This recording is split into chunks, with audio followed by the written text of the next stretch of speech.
그러니까 윤석열 대통령 되고 이재명 묶어놓고 이재명을 범죄인 취급하고 뒤집어 씌우는 일이. 네. 한 일이 그거밖에 없잖아요. 그 눈물 쌤을 자꾸 네. 전화 때문에 오늘 솔직히 아무것도 안 됩니다. 오늘은 지금 이게 감정 나이 지금 딱 타고 올라가는데. 보수는 이재명 대표의 그 말하자면 폭발적으로 울고 있는 보수는 우선 안 보려고 하고 아, 저렇게 참혹한 생활을 한 자가 지도자가 되면 네. 마음속에 원한 같은 거 아. 마음속에 분노가 폭발하지 않겠는가 두려움을 오히려 느끼는 겁니다. 아 그래요. 네. 김문수 후보는 대한민국 대통령이 될 자격은 좀 있긴 합니까? 없습니다. 그만해 여기까지만 해. 아, 그래요? 쇼츠로 여기까지만 살려. 자 지금부터 조금 긴장이 되네요. 조금 긴장하셨네요. 아, 부담스럽고 긴장됩니다. 네. 아, 채우기도 어렵습니다. 네. 하지만 해냅니다. 해내죠. 해냅니다. 보수의 아버지 정규재 선생님을 매불쇼에서 모십니다. 예, 안녕하세요. 안녕하십니까. 네. 고맙습니다. 아, 네, 안녕하세요. 나와주셔서 고맙습니다. 반갑습니다. 네, 와. 아유 반갑습니다. 네, 반갑습니다. 뭐, 저는 이제 주필님을 언론을 통해서 좀 봐와서 네. 이 모든 게 다 좀 신기하거든요. 근데 제가 개인적인 호기심이 있는데 우리 주필님은 웃음이 없죠. 웃는 거 한 번도 못 봤거든요. 저는. 아, 그래요? 네. 최근에 웃어본 적 있어요. 최근에. 지금 눈이 웃고 계신데 내 눈에는 지금 약간 봐봐. 웃으셨다. 웃으신다. 야 웃으신다. 웃으신다. 나는 느낌이 와요. 눈은 이미 웃고 계세요. 아니, 네. 한 번도 못 봤어. 아, 그래요? 원래 많이 웃어요. 웃는데 아니신 것 같아요. 쇼츠라고 하는 것을 주로 만드는 사람들이 네. 우거지상을 하고 있는 것만 떼가지고 아, 그래요? 만듭니다. 그러니까 아. 이 사실 쇼츠라는 것은 여러분들이 그 보실 때 조심하셔야 돼요. 아. 사람의 이미지를 아주 왜곡시키고 아 그래요. 자기가 만들고 싶은 대로 만들어요. 맞아요. 아 그러면 자연스럽게 잘 웃으신다 이거죠? 그럼요. 아. 그렇죠. 예. 우리 주필님은 우리 매불쇼는 처음입니다. 아예 모르시죠? 어떤 사람들이 예. 하는 건지도 모르고 존재 자체. 존재 자체를 아니, 모르시죠? 제가 한두 번 그 얘기를 듣긴 들었어요. 네. 뭐 매불쇼에 지난번에 누구를 만나니까 자기가 매불쇼에 나갔다고다. 아 아시는 분이요. 예, 그 네. 정청래 씨가 정청래? 네. 정청래 의원한테 아마 들었죠. 아. 그다음에 내가 매불쇼 얘기를 들은 게 하여튼 누가 또 매불쇼에 나갔었다고 얘기를 들었어요. 그래서 내가 그 매불이 무슨 말이냐고 이렇게 물어봤어요. 그러니까 뭐 매일마다 불금이라는 아, 맞아요. 정확하십니다. 그래서 원래 불금쇼였거든요. 그러다 네. 매부쇼로 아, 바뀌었습니다. 그래. 그래서 오늘 내가 매불쇼에 나간다고 어디 공지가 뜬 모양이에요. 아, 네네. 그러니까 누가 그걸 보고 야 거기 왜 나가나?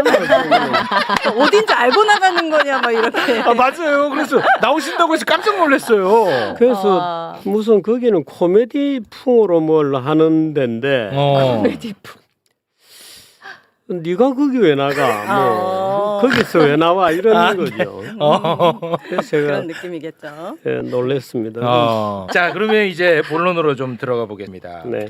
저는 우리 주필님이 보수 대통령 윤석열을 너무나 강하게 싫어합니다. 비판을 하시더라고요. 그래서 이제 그때부터 굉장히 호기심이 많이 생기고 많이 봤습니다. 네. 그래서 이제 제가 궁금한 게 주필님은 언제 어떤 계기로 윤석열 대통령을 비판하기 시작한 겁니까? 길게 답해도 돼요? 재밌게만 답한다면 네. 네.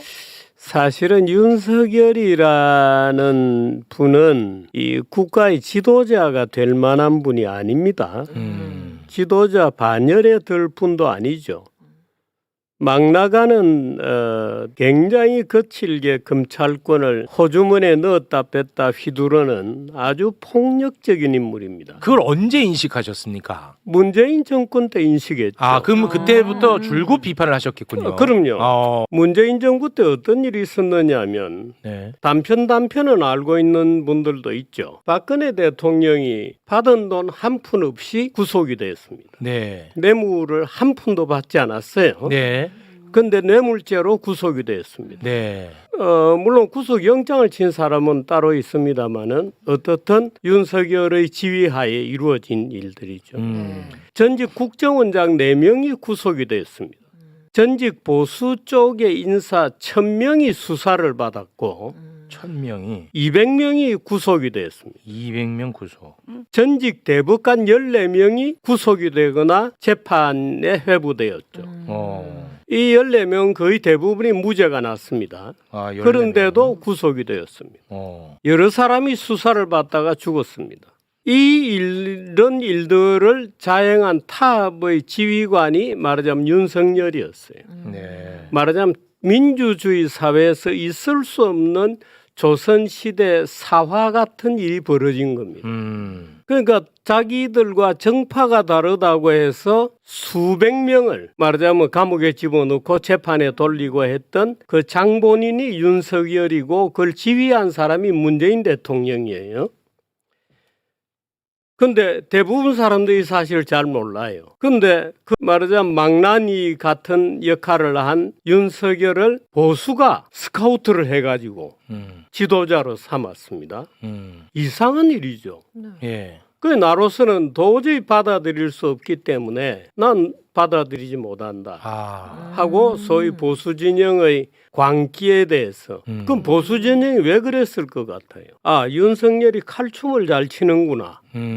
그러니까 윤석열을 이번에는 우리가 스카우트해서 우리가 칼춤 한번 추자. 우리가 칼춤을 추자라고 하는 증오심, 분노, 적개심 여기에 사로잡혀서 윤석열을 스카우트를 한 거예요. 그거 안 돼. 말하자면 우리 정치가 지금 이런 지경으로 와 있는 거예요. 이거 안 돼. 그러니까 윤석열 대통령 되고 줄곧 한 일이 자기의 정치적인 적인 말하자면 이재명 묶어놓고 이재명을 범죄인 취급하고 이재명의 그 끊임없는 범죄의 사설을 뒤집어 씌우는 일이. 네. 한 일이 그거밖에 없잖아요. 그러니까 이런 정치가 엉망이 되는 지금의 일들이 벌어지는 거죠. 아, 그러면 그때부터 줄곧 같은 논조로 윤석열만큼은 절대 대한민국 지도자가 돼서는 안 된다. 네, 그렇게 비판을 해왔죠. 계속해서 이제 비판을 해 오셨던 거고 단 한 번도 바뀐 적이 없고. 그러면 네. 오늘의 이제 메인 테마 갑니다. 네, 뭐죠?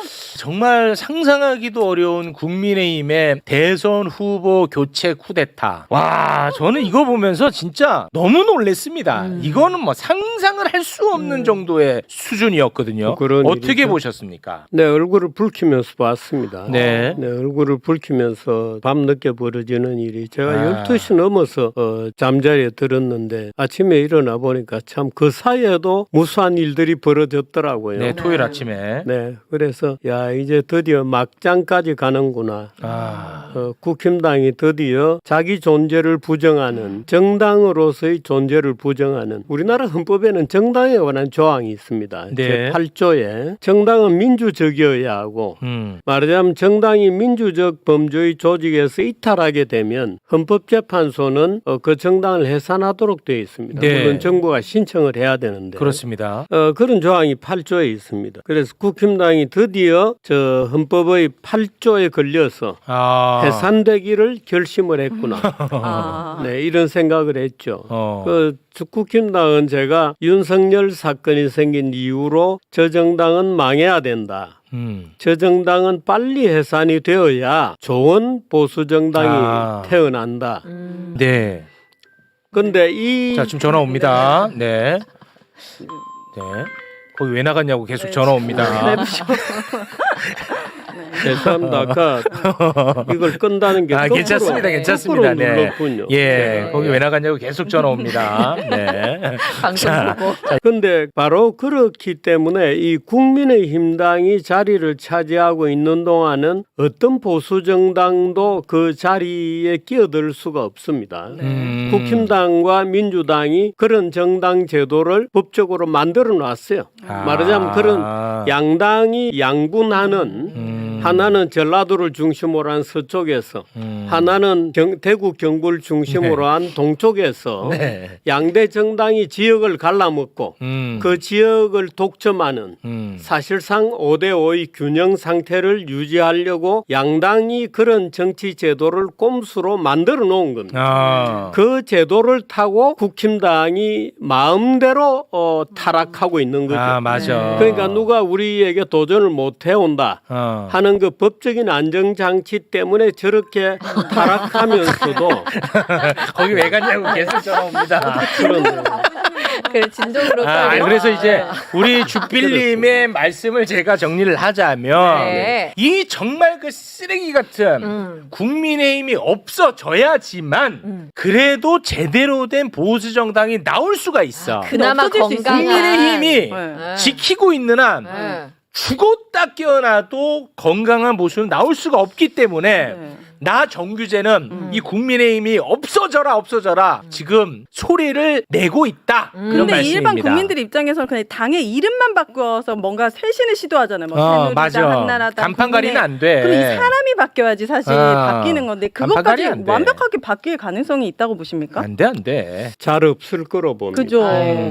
네. 그리고 이 이재명 대표가 들어오면서 더군다나 이제 국힘당이 저렇게 내부적으로 사실상 무너지면서 중도 쪽으로 계속해서 이제 입지를 넓히고 나오고 있기 시도를 하고 때문에 있죠. 예. 네. 그런 점에서는 굉장히 우리나라 정당사에서 굉장히 지금 주목받는 어떤 시기다 이렇게 네. 저는 봅니다. 알겠습니다. 네. 근데 제가 또 굉장히 궁금한 것 중에 하나가 네. 윤석열을 비판하고 국민의힘을 비판하는 것은 네. 상식이 있는 사람이라면 진영을 가리지 않고 너무나 저는 자연스럽다고 보는 입장입니다. 그런데 나와 진영이 정반대인 다른 정당, 다시 말해 민주당의 후보 이재명 후보에 대해서 호의적으로 감정을 드러내는 것은 저는 몹시 어려운 일이라고 개인적으로 생각하거든요. 그런데 최근에 보면은 이재명 후보에 대해서 굉장히 뭔가 좀 호감을 드러내는 듯한 발언도 많이 하시고 이재명 후보의 영상을 보면서 뭔가 좀 눈물을 글썽이는 그 장면이 또 굉장히 화제가 되지 않았습니까? 그래서 요거는 나는 또 다른 문제라고 보거든. 네. 그래서 그 장면을 잠깐 좀 저희가 잠깐 좀 보고 와서 이야기를 좀 들어보겠습니다. 함께 보시죠. 과일 가게에서 버린 과일들을 냉장고도 없고 놔두면 썩으니까 밤에 아버지가 주워서 가져오면 우리 식구들이 밤에 다 모여서 한꺼번에 배가 터지게 먹어 치웠습니다. 내일 아침에 썩어서 못 먹으니까요. 제가 하는 모든 일은 우리의 삶, 우리 서민들의 삶과 이재명의 참혹한 삶이 투영되어 있습니다. 앞으로도 여러분을 위해서 세상을 위해서 최선을 다하겠습니다. 여러분 고맙습니다. 이재명 후보의 그 눈물 바다의 연설을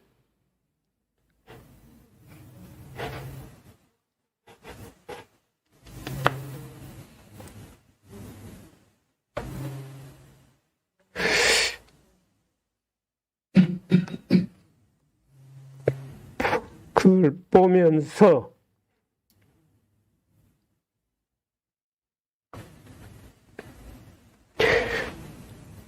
우리가 살아가는 삶의 방식,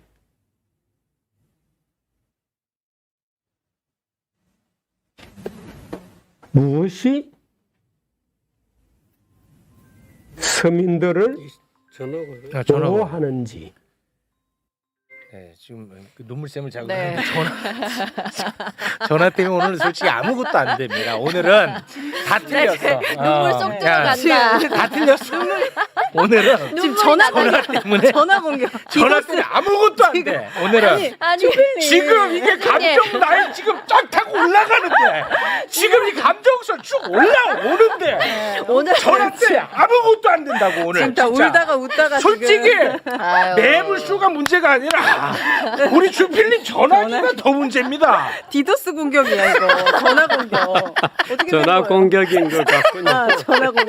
아 너무. 근데 사실 그 이재명 대표가 이제 76년도에 이제 가족들하고 같이 비가 와서 진눈개비가 날리는 길을 질퍽거리면서 걸어서 신발이 빠지면서 상대 원동으로 이사를 왔노라고 하는 저게 10월 1976년입니다. 제가 75년도에 대학을 들어가서 이제 서울이 근대화되는 과정에서 수많은 이제 전쟁 전쟁 이후로 6.25 전쟁 이후로 살아왔던 판자촌들이 쭉 정비가 되기 시작했어요. 그 물론 서울시로서는 당연히 해야 되는 작업입니다만은 문제는 거기에서 이제 대량의 소위 이주민들이 생기죠. 철거민들이. 그렇지. 그런 사람들이 상계동하고 지금 성남. 저 성남에 이재명 대표가 이사를 갔다는 바로 그 상대운동 같은 데로 맞아. 흩어져서 이주가 되었죠. 근데 제가 이제 75년 제가 참 그 슬픈 얘기라고 느낀 것은 75년도에 상계동에 야학 교사를 했습니다. 그 학생 때. 누구 선생님이요? 예, 대학생 때. 성남에서요? 아니, 상계동에. 상계동에서. 네. 오, 근데 그러셨어요? 그때는 상계동만 하더라도 굉장히 멀었어요. 논밭을 한참 지나야 되고 지금은 상계동이 시내로 쭉 연결이 돼 있습니다만은 그때는 논밭을 지나서 한참을 버스 타고 가고 이랬거든요. 그러니까 그 시절도 막 생각을 하셨구나. 리마인더가 되는 거죠. 그래서 그때 그 친했던 아이들도 생각이 나고 그래서 이재명 대표 근데 저 얘기를 누구라도 보면 맞아. 그 시절에 대한 동정 공감이 되죠. 만일에 저걸 보고 동정 공감이 안 된다 그러면 그건 참 그야말로 쇠로 만든 인간이죠. 근데 그 이재명 대표의 최근 행보를 네. 저는 굉장히 환영합니다. 환영합니까 또? 네. 그건 그런 이유는 뭐냐면 이재명 대표가 중도를 부르짖으면서 우클릭을 하고 나오는데 벗은발로 뛰어가서 환영해 주지 않으면 누가 환영해 줍니까? 그래요? 벗은발로 뛰어가서 환영을 해줘야 이재명 대표도 용기를 가지고 우클릭을 하죠. 예를 들어서 야당 대표가 민주당의 대선 후보가 그야말로 용기를 가지고 그동안 민주당이 금기시되었던 민주당은 이렇습니다. 보수가 보는 민주당은 네네. 끊임없이 국가에 대한 불만만 드러내는 집단처럼 보여요. 그러니까 국가를 책임 있게 맡아서 경영할 만한 준비도 안 돼 있고 끊임없이 대한민국을 공격하고 대한민국의 문제만 끄집어내고 정작 해법은 없고 그러니까 불만 세력. 불만 세력일 뿐이다고 보는 거죠. 네네네. 그런데 이재명 대표가 나와가지고 말하자면 국가를 이렇게 경영하겠다고 하는 제대로 된 계획을 들고 나오죠. 그러니까 그동안에 이재명 대표는 기본소득이다 뭐다 나눠 먹자는 주장을 계속 해왔거든요. 그런데 나눠 먹자는 주장을 버리고 이렇게 AI도 해보겠다. 또 이렇게 뭐 기본소득 같은 건 뒤로 좀 돌리겠다. 우리가 뭔가 먹고 사는 방법론을 토론해보자. 그걸 환영 안 할 이유가 없죠. 환영을 해줘야 그 토론이 되고 민주당도 이제는 책임 있는 정당으로 변화할 거 아니에요. 그걸 환영해 주는 거죠. 우리 선생님은 그냥 그러면 대한민국이 잘 되는 정치 그럼요. 이게 기준이네요. 그게 저의 기준이죠. 저는 진영 없습니다. 이미 탈번했기 때문에. 아니 그게 뭐 생각은 또 구체적으로 들어가면 다를 수는 있지만 네. 나의 기준은 대한민국이 잘 되는 게 기준이다. 네. 그러면 이런 그런 거- 차원에서 지금 이재명이 잘 움직이고 있는 것 같다. 방향성이. 아니 제가 좀 전에 이재명 대표가 우는 모습을 네. 저도 따라서 이 눈물이 났잖아요. 네, 핸드폰 때문에. 근데 아유. 그건 이렇습니다.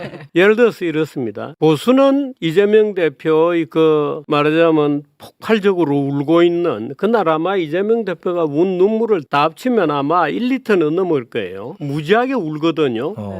근데 그 모습을 보면 보수는 우선 안 보려고 하고 둘째 보면 어떤 기분을 느끼느냐 하면 야 큰일 났다. 왜요? 저렇게 참혹한 생활을 한 자가 지도자가 되면 네. 마음속에 원한 같은 거 마음속에 분노가 폭발하지 않겠는가 마음속에 부자들에 대한 어떤 억하심정 이런 게 폭발하지 않겠느냐는 두려움을 오히려 느끼는 겁니다. 그래요. 네.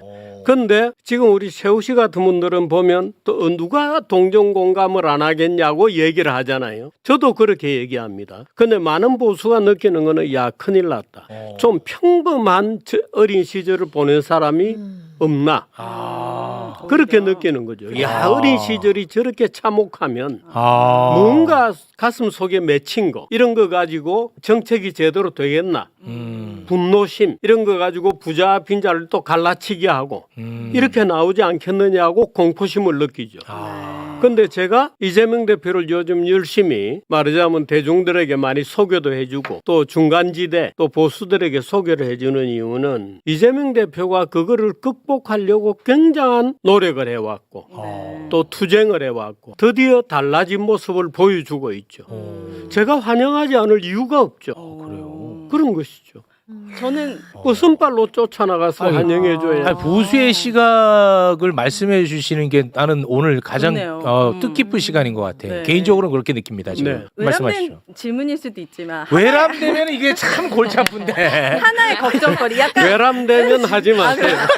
아니 뭔가 정규재 주필님을 떠올렸을 때 제발. 제가 이건 꼭 물어보고 싶다라고 하는 게 제발 있었어요. 뭔데? 네. 이렇게 이재명 대표님에 대해서 어쨌든 좋은 말씀을 해주시고 보수의 아버지로서 되게 이게 보수 진영의 쓴소리도 해주시다가 네. 갑자기 투표가 한 일주일 정도 남지 않은 시점에서 네. 굉장히 이 스탠스를 바꿔가지고 네. 굉장히 비판적인 목소리를 낸다던가 정규재 주필님이 누구에 대해서? 이재명 대표에 대해서 그렇게 할 수도 있지. 그렇게 할 수도 있지 않을까라는 그런 그 모든 거는 그때를 위한 빌드업이었다 약간 이런 걱정 있잖아. 이 걱정을 나는 정규재 쉬워. 해소해야 돼. 아, 그래야지 야, 이분의 이거는 진짜. 눈물에 공감할 수가 있는 거야. 아 정말 이거는 진짜 오윤회만이 할 수 있는 질문입니다. 아, 네, 죄송합니다. 정규재 쇼 아니겠느냐? 아 이게 투표 3일 놔두고 내가 보니까 이재명은 안 될 사람입니다. 마지막에 막 그러면 투표 직전에 어. 자 내가 솔직히 좋게 봤는데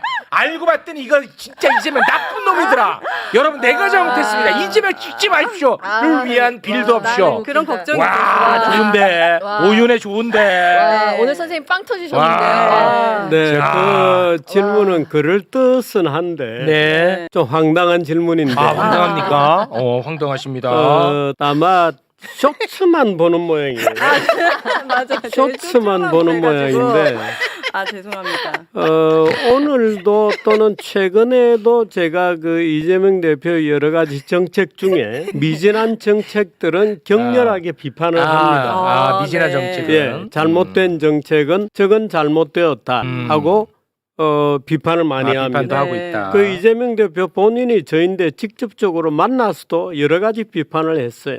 말하자면 김구를 인용한 부분이라든가 기억나실지 모르겠습니다만은 왜 이렇게 부드럽게 가디건 풍의 옷을 입고 출마 선언을 네, 하셨잖아요. 그 니트. 네, 거기서 얘기를 하실 때 김구 얘기도 하고 이랬습니다만은 제가 그 잘못한 거다라고 본인이 앞에 있어도 좀 비판을 면전에다 대고 비판했습니다. 그 잘못된 거다. 네. 또 예를 들어서 얼마 전에 정부 조직 개편에 대해서 얘기한 거 있습니다. 그런 것도 기재부 관련이요? 네, 뭐 기재부도 있고 네. 검찰도 있고 네네네. 쭉 이제 정부 조직 개편 얘기를 네, 했습니다. 기재부를 분할해서 대통령 직속으로 예를 들어서 예산 관련된 부처를 분리해내겠다는 네네. 것은 발상은 저는 동의합니다만은 그렇게 되면 국무총리 제도가 우습게 되죠.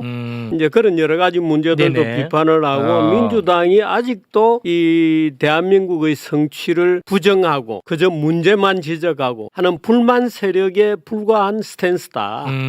저거는 잘못된 거다. 성숙하지 못했다 하고 맹렬히 비판하죠. 비판도 그런데 합니다. 그런 얘기들은 쇼츠를 안 만들죠.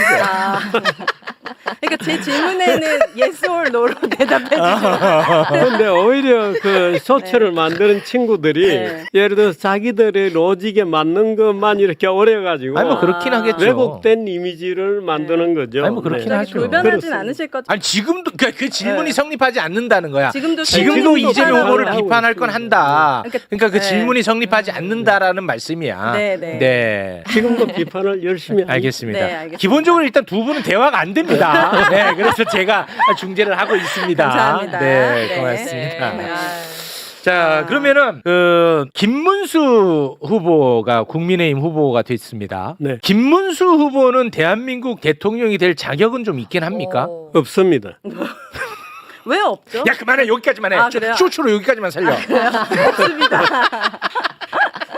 아, 근데 이 첫째, 첫째. 네. 아니 본인이 대한민국 사람이 다 듣는 데서 후보로 선정되면 즉시 한덕수와 아. 단일화를 하겠다고 맞아. 약속을 해놓고 그건 네. 맞지. 온갖 핑계를 다 대가지고 요리조리 피하다가 결국에는 한덕수와의 투쟁에서 이겼다. 이기면 답니까? 아. 보수야말로 절차와 수단을 중요시하죠. 아. 오히려 진보나 좌파들은 목적이 중요합니다. 아. 그런데 보수는 절차와 수단을 굉장히 중요시합니다.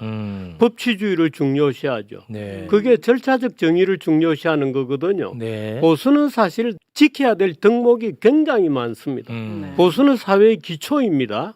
그런데 지금 보수가 그 기초가 되는 소양을 다 잃어버리고 있죠. 네. 그 김문수 지사는 스스로가 예를 들어 자기가 후보 1위가 경선에서 선택이 되면 즉시 어떻든 한덕수와 단일화를 하겠다고 약속을 해놓고 그건 맞죠. 그 약속을 헌신짝처럼 버렸잖아요. 사실 제일 약속이었죠. 네. 제일 중요한 약 그건 아니 맞습니다. 그것 때문에 당원들이 뽑았죠. 뽑아준 네, 그건 거거든요. 뭐 맞는 말씀입니다. 네. 네. 근데 그걸 헌신짝처럼 네. 약속을 자, 버렸죠. 첫째 안 되는 이유. 네. 둘째. 10년 동안 지적 정신적 공백이었습니다. 지적 아이, 정신적 아이 공백. 선생님 이거는 조금 인신공격 아닌가요? 지적 지적 그거 공백이었다라는. 턱걸이만 하고 계셨나 진짜 지적 10년 동안. 공백이 10년이었다. 요거는 조금 인신 공격 아닌가 하는. 아 되게 저는 우아한 비판이라고 생각하는데요. 이거 네. 좀 인신 공격 아닙니까? 저는 이 지적 김문수 지사하고 공백상. 친합니다. 그래서 그럼 죄송합니다. 그럼 더 정확하게 예. 아시겠네. 그럼 아시겠네요. 죄송합니다. 네. 아유, 친합니다. 너무 우선. 죄송합니다. 김문수 지사는 굉장히 장점이 많은 분입니다. 그런데 제가 얘기 드리는 것은 대한민국의 지도자가 되어서는 안 된다는 것이지. 아니 맞습니다. 네. 뭐 사람이 나쁘다는 건 예, 아니고. 사람이 나쁘다 뭐 이런 네. 거는 전혀 아닙니다. 맞습니다. 10년간 예를 들어서 지적 공백. 사람이 개인적으로는 매력이 없어도 지도자가 될 수 있는 분들이 있죠. 네. 분들이 있습니다. 김 지사 같은 경우에는 지난 10년 동안 실제로 지적인 수련이라든가 단련당하는 일들이 거의 없었습니다. 재야 생활을 오래 했고 네. 그래서 이번에 김 지사가 발표한 후보 수락 연설 이런 거를 보면 재야의 논리만 그대로 문면에 표현돼 있지 깊이 있는 말하자면 국가 운영을 내가 할 수 있겠다고 하는 무슨 비전이라든지 방법론이라든지 자신감이라든지 이런 것이 전혀 없습니다. 이제 그런 점이 있고 지적 그다음에 공백이 정말 중요하다는 건 윤석열 대통령을 통해서 저도 많이 깨달았습니다. 그래서 그건 굉장히, 굉장히 중요한 덕목이더라고. 굉장히 중요한 덕목이죠. 아유, 고맙습니다. 지도자가 그 지적인 어떤 탐색을 멈추면 네. 그저 그 순간에 물러나야 그건 되는 맞는 거예요. 것 같습니다. 네. 세 번째. 그 다음에 안 되는 거는 김 지사가 지난 12.3 윤석열 계엄에 대해서 옹호하는 그런 태도를 보여왔고 맞아. 탄핵에 대해서도 반대하는 네. 입장을 보여왔습니다. 맞아. 그거는 개인적인 의리에서는 우리가 지지할 문제가 있을지 모르겠습니다만은 국가 지도자가 우리가 지켜야 할 헌법적 가치라든지 또는 어떤 절차적인 정의의 문제에 대해서 도외시하고 있다는 비난을 피할 방법이 없죠. 네. 그래서 굉장히 이건 중요한 문제이기 때문에 맞아. 김 지사는 안 된다. 네. 이런 얘기를 제가 하는. 주필님. 네. 아니 그러면 그 공직자로서 그리고 윤석열과 함께 몸담았던 국무위원으로서 예를 들어서 이 내란은 정말 잘못된 것이다. 하지만 난 인간적 도리 차원에서는 나는 개인적으로는 위로를 나는 하겠다. 이런 스탠스를 취하면은 보수로부터 버림당합니까? 그 개인적 스탠스에 대해서는 얘기를 안 해야 됩니다. 그것도 하면 안 됩니다. 네. 죄송합니다. 네. 그 개인적 스탠스에 대한 이해는 언론이라든지 비평가들의 몫이죠. 그런가요? 네, 그렇습니다. 죄송합니다. 그래서 그런 스탠스는 정확하시네요. 네. 안 됩니다. 예, 죄송합니다. 네. 아니 처음 저희와 함께 하셨는데 주변의 어떤 만류에 비해서는 나쁘지 않았던 거로 저는 보이는데요. 어떻습니까? 아니 우리 최욱 씨는 네. 전문적인 뉴스를 해도 좋을 것 같은데요. 대단히 고맙습니다. 네, 고맙습니다. 갑자기 어깨 힘이 들어요. 아니 진짜로. 아, 네. 고맙습니다. 수준이 상당하죠? 예. 저 인정받았어. KBS 더 라이브라고요. 4년을 진행했다는 점 다시 한번 우리 선생님께 네. 말씀을 드리겠습니다. 우리 지금 최우님이 맨 처음에는 좀 쩔쩔맸는데 어. 너무 잘 맞아, 케미가. 네, 잘 맞네요. 케미가 좋아. 어. 네. 선생님은 요 끝으로 하나만 여쭤보고 마무리 짓겠습니다. 시간이 너무 많이 지나서. 선생님은 어떤 사안별로 네. 선생님의 판단이 있을 거 아니겠습니까? 근데 내 판단이 언제나 옳지는 않을 수 있잖아요. 네. 그럴 때 혹시 선생님의 판단을 확인받는 무언가가 있습니까? 저는 그게 굉장히 어렵거든요. 방송할 때마다. 어렵죠. 저도 뭐 생각과 판단이 있을 거 아니겠습니까? 근데 내 생각이 언제나 옳다는 확신이 없잖아요. 네. 그럴 때마다 내 생각을 무엇으로부터 내가 판단을 받을까 하는 이게 엄청난 큰 숙제인데 선생님은 그런 게 뭐가 있는지 궁금합니다. 저는 이런 얘기하면은 아이고 그거 너무 정해진 답이 아니냐 이렇게 할 수도 있는데 네. 저 같은 경우에는 그 하이에크라든가 하이에크라는 경제학자 있습니다. 아, 그분이 사회 철학을 네. 하시는 그런 분이 계셨군요. 하이에크라는 하이에크 분이 씨. 있는데 그 하이에크의 책을 처음부터 다시 읽습니다. 아. 몇 시간 걸리더라도 다시 읽어봅니다. 말하자면 제가 판단할 때 정말 힘들거나 판단 자체가 힘들거나 네. 아니면 어떤 예를 들어서 뭐 이번처럼 탈번하는데 아, 네. 말하자면 이 무상 공격이 들어오거나 예상되거나 할 때는 괴롭잖아요. 그렇죠. 그러니까 이제 그때는 조용히 집에 가서 아. 하이에크 책을 보고 또 그리스 민주주의에 관한 몇 가지 중요한 서적들이 있습니다. 그걸 보면 대한민국하고 똑같죠. 그리스가 망할 때의 풍경이. 그래서 그런 책을 다시 보면서 결의를 다지죠. 그러시군요. 네. 확실히 그 나랑은 다른 지식인이네. 아 그래요? 저는 지금 인류의 대화를 보고 있는 것 같아요. 인류. 야야야, 나는 빼라야. 알겠습니다. 네. 귀한 시간 내주신 정규재 주필님과는 여기서 인사 나누겠습니다. 대단히 고맙습니다. 네, 감사합니다. 고맙습니다. 네, 고맙습니다. 네, 고맙습니다. 구독, 좋아요 많이 눌러주시고 함께해 주신 여러분 고맙습니다. 대단히 감사합니다. 정말 고맙습니다.